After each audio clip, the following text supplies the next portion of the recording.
একসময় যুদ্ধ মানে ছিল দুটো দেশ, দুটো আর্মি সামনাসামনি লড়াই। কিন্তু আজকের দুনিয়াতে যুদ্ধ হয় তো সিম্পল নয়। আজ যুদ্ধ হয় নিউজ ফিডে, আপনার মোবাইল স্ক্রিনে, স্টক মার্কেটে, আর আপনার মাথার ভিতরে।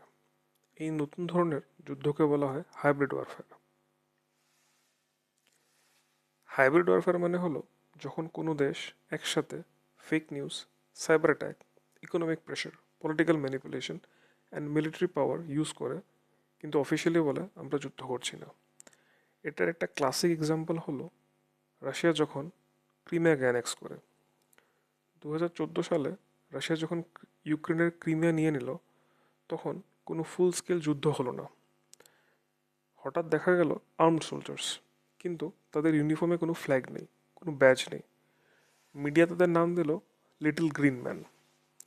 রাশিয়া বলল এরা লোকাল ভলেন্টিয়ার্স, কিন্তু প্র্যাকটিক্যালি ওরা ছিল রাশিয়ান স্পেশাল ফোর্সেস। এখানেই হাইব্রিড ওয়ারফেয়ারের ম্যাজিক। ইনভলভমেন্ট ডিনাই করা, কিন্তু কন্ট্রোল পুরো নেওয়া। মিলিটারি মুভের আগেই রাশিয়া ইনফরমেশন ওয়ারফেয়ার শুরু করে। রাশিয়ান টিভি আর সোশ্যাল মিডিয়াতে বলা হয় যে ইউক্রেনে নাকি ফাসিস্ট গভর্নমেন্ট এসেছে, রাশিয়ান স্পিকিং লোকজনেরা আনসেফ। ক্রিমিয়ার লোকদের মধ্যে ভয় ক্রিয়েট করা হলো। তারপর হলো সাইবার অ্যাট্যাক্স। ইউক্রেনের কমিউনিকেশন সিস্টেমস ভেঙে পড়লো, মিলিটারি ইউনিটস আইসোলেট হয়ে গেল, আর শেষে একটা quick referendum and Crimea Russian কন্ট্রোলের মধ্যে এসে পড়ে। No massive bombing, no declared war, but Crimea চলে গেল রাশিয়ার হাতে। এটাই হাইব্রিড ওয়ারফেয়ার।